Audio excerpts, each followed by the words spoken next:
It's interesting how this works. It's like God gives us a grace period to where we think, at least I did, that I have the willpower and the mental fortitude to do whatever I put my mind to. I can make it happen. If I work hard enough, I put enough effort, then I'll make it happen. It's up to me, though. It's all up to me. And that works for a while, especially if one has strong intestinal fortitude and a lot of mental horsepower. Within this dimension, you can seem to accomplish a lot, and you might accomplish all the goals that you've, at least so far, set out to accomplish. But then, at some point, life will hand you a situation or a circumstance where you can't make it happen, man. That can happen. That can take place. You can be stricken with a certain disease, or you can have a certain disorder or imbalance or just chronic pain, and you cannot get rid of it. You can spend your whole life trying to get rid of it, can't get rid of it. In fact, the more things you do to try to get rid of it, it makes it worse, because you feel like it's all on your shoulders to make this happen. Because it worked before, why can't it work again? Or it can be a relationship with somebody you really love, you want to be with them, and somehow life is crushing it. It's like there's nothing you can do. You try to work it out with your smart intellect. You talk it out. You write down all the obstructions that seem to be messing the relationship up, and then you come to some kind of terms with the other person, and it's like, yeah, we got it now. Let's just do like this. But then karma and instincts, reactions activate, and it's like you can't do nothing to make it work. So those are just a couple examples, but it's like we're afforded this opportunity or experience while in human form to feel what it feels like to think we're the creator, we're the manifester, it's all up to us. But then because of law of evolution, we meet some situation or circumstance that breaks that. It takes a while, though, to accept that, because the ego is very strong, it's super strong. That's why I said before, you know how much pressure it takes to finally crack this ego? I mean, it takes lifetimes, but if you're already tuned to what's being shared, if what's being shared here resonates with you, then it doesn't have to take lifetimes, because the capacity is already there. But even if the capacity is already there, we don't know, it's individual. It can still take years. It just depends on the amount of resistance that one has in ego. And generally it's stronger in men, generally speaking. Women have their own limitations, but it's all balanced in the end. Somebody asked me once, is it easier for women to wake up? Yeah, it's easier if you want to consider their level of devotion, and they don't have the kind of ego and arrogance, generally speaking, that a man has. It's easier in that sense. But then you look, if you consider the other side, because everything's duality, the emotional nature is stronger generally in a woman, and emotion, by definition, is delusion. Feelings, when they're too strong, when they're super strong, they supersede your powers of reasoning and discernment, because the emotions are so strong. I like the definition of intuition. It's a perfect balance between reasoning and emotion. So let's get back to when grace has lifted its grace period. I felt that too. You can feel that if you're sensitive sometimes with your karma, how your karma is being expiated. I used to be a sport bike freak. I rode all the sport bikes, CBR and GSXR, and, R1. I used to pop, I like to pop up, get attention. So then me and my friend went to India, and we'd rent these damn things from the mafia, basically, really cheap, because they want you to wreck it so that then they can, you pay or die, basically.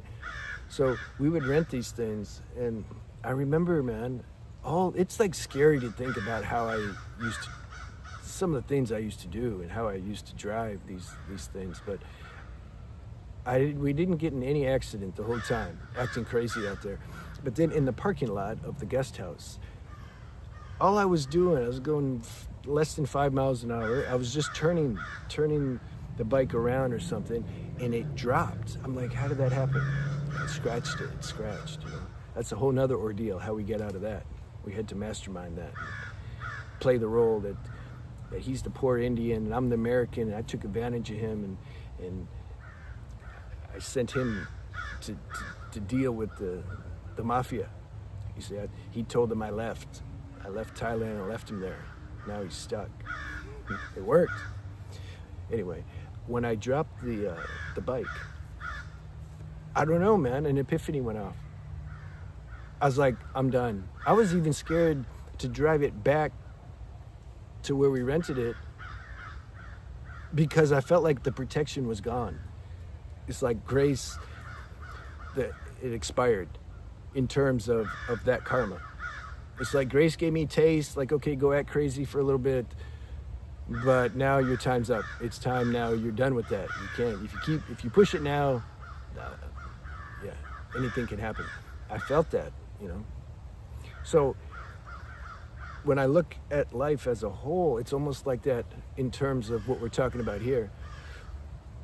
Using your own personal power, thinking that that's all we have and that can accomplish anything.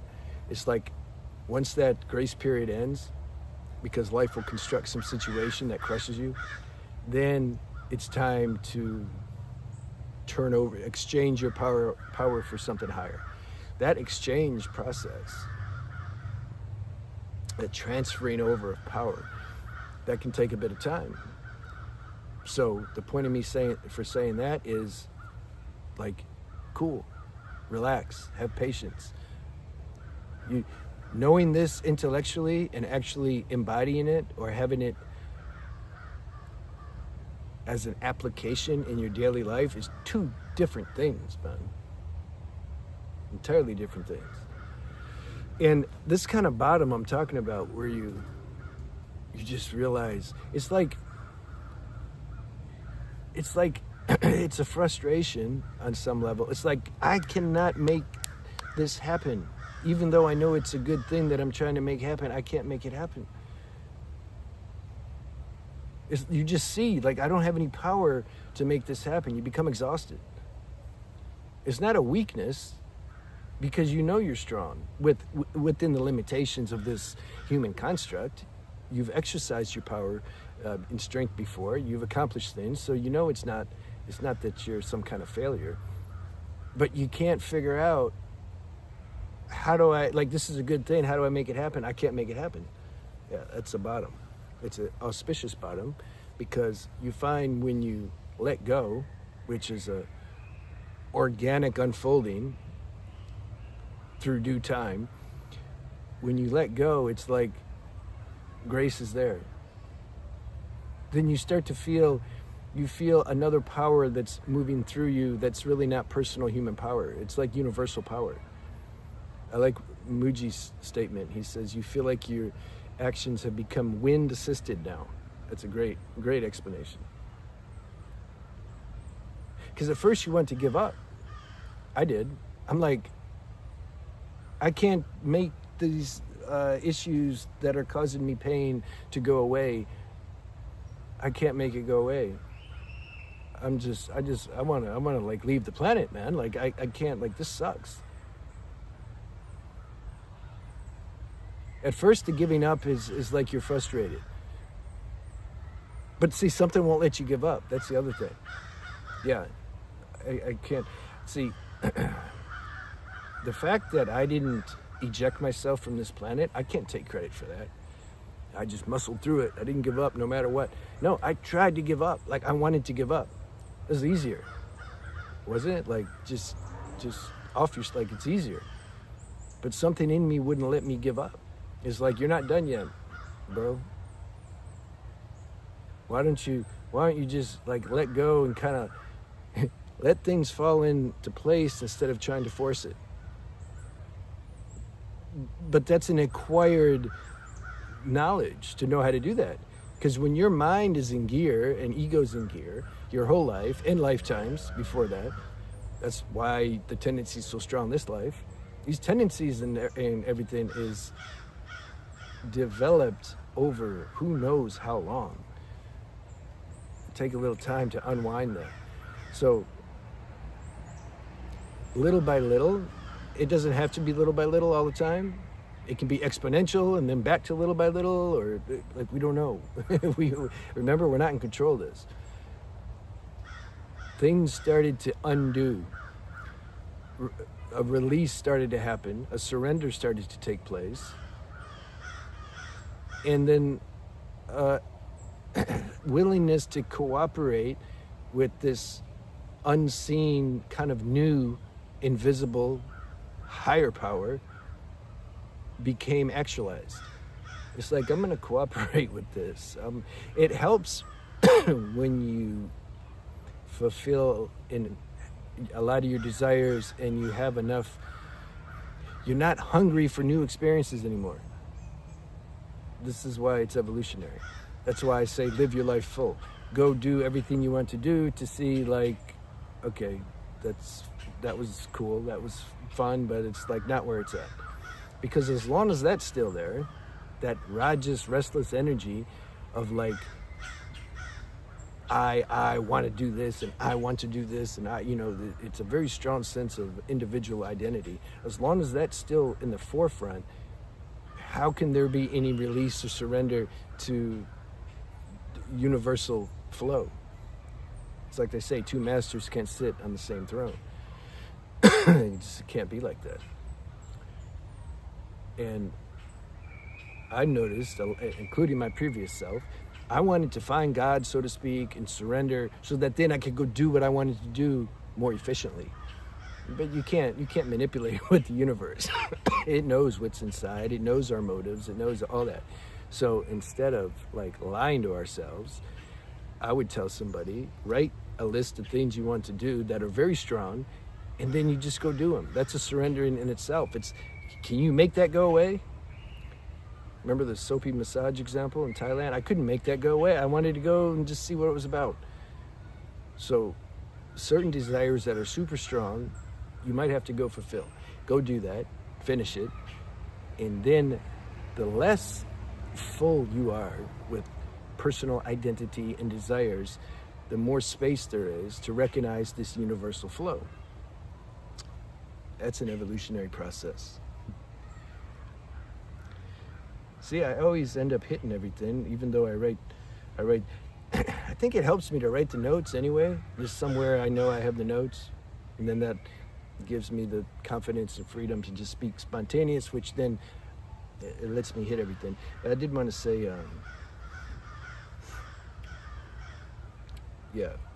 this concept and idea that people have about surrender, it's especially in today's world and spiritual communities, it's like some poetic kind of like nice spiritual thing to do, and cliches like, I'm going to surrender now. Man, that's not organic surrender. Surrender usually, the way it took place for me and anybody else I know who had an organic surrender, with the exception of certain avatars that were already born into this world with God perception. I'm not talking about them, it's a very small minority. Most, we have to get, like, grace isn't always here just to make us comfortable and nice. Oh, I have some problems, God, grace, can you like help me feel better? Because in order to have an authentic, organic realization, we might have to get dragged through the fire a little bit. Because in getting dragged through the fire, that's what produces a true surrender at our core. Otherwise, the surrender is just from our mind. We say, yeah, I'm going to surrender. I read in the book that it sounds, it's a holy thing to do. Oh, okay, it's a good idea. I'm going to surrender. It's not a conscious choice. It's even deeper than subconscious. The surrender, it's an automatic thing. I have given the example before where if somebody, for most people, if they put a gun on you, you just, somehow the hands go up. That's organic. You didn't make a choice and say, oh, if I put my hands up, maybe there's less chance I get shot. No, you just, oh, yeah, this is what happens when we get dragged through the fire, acid grace. A surrender can organically happen. And then if people like that go ask, let's say there's a teacher talking about surrender. You know how you find out if they had a surrender? Watch people go ask him or her how to surrender. If they start giving instructions on how to surrender, they themselves haven't surrendered. They've monetized the concept of surrender. There are no instructions to anybody how to surrender. It's super individual. And if the individual had an organic surrender, they themselves don't know what happened. They just kind of say, you know, man, I just figured out somehow that, like, I can't do this thing, this life thing. It just doesn't work with my human faculties and power. I mean, it can seem to work, I can get by, but I'm missing something. I can feel I was always missing something. Well, then how'd you surrender? I got sick of, like, missing something. And I got beat up over and over again, emotionally, spiritually, mentally, by, like, trying to force things to happen that I thought would give me happiness because I couldn't make them happen. Okay, so then what happened? Like, how'd you surrender? I don't know. That's what happened. You asked me what happened. That's what happened. Yeah, but how did the surrender happen? I don't know, man. How are you gonna explain what happened? It's a happening. It's just a happening. How does this whole life happen? You know, like, what's happening? Anything? You can say many things are happening and nothing's happening. Let's not get in non-dual land. We can go to non-dual land to play around a little bit. That's fun, but it's when it's when the non-duals want to sound all mystical, like they got it figured out. It's like, no, it's time to stop talking now. So let's just end like this. Because we're talking about giving up. But there's different ways to talk about giving up. At first I wanted to give up, leave planet, give up, that kind of give up. I was, like, at that level of giving up. And like I said, something wouldn't let me give up. I couldn't, it's just proof. It's proof that God's playing through us. And ultimately, the universe, the divine's running the show, not us. I saw that. It was like a choiceless choice. It's like, I didn't give up. Oh, great job, Yash, you didn't give up. No, don't give me the credit. Like, I wanted to give up. Well, why didn't you give up? I don't know. I couldn't give up. But you said I tried to give up, but I couldn't give up. But what made you not give up? Yeah, you tell me. Something had a mission, had a destiny, and it's here to express that. And sometimes I think it's less, you know how we talk sometimes, it's both, actually. Hang on to God, hang on to God, hang on to the divine, you know, when things get rough. Yeah, within the realm of human experience, yeah, that definitely feels actual many times, but deeper than that, it's like God's hanging on to me. It's hanging on to this creation that He created. Otherwise, I'd have been gone a long time ago. Easily. That's what I'm saying. My grace period's done as far as messing around and, like, acting a fool, because so many people have died for things that I did numerous times. There's just no way. There's just no way that, go see Adjustment Bureau. That was a good movie with Matt Damon. I know I've mentioned it a bunch of times, but new people keep coming to the channel, and so I say it for them. It shows how, man, we cannot see what's going on here. We think, oh, if I do this, that, and that, then this, and this will happen. It's like, no, there's rishis behind the scenes pulling the strings. Entities, energies, whatever you want to call it.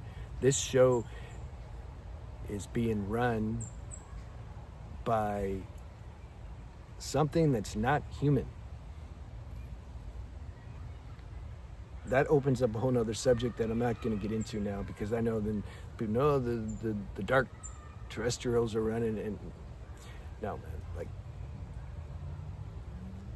okay, let's stop. It's 20 minutes and yeah, we're good.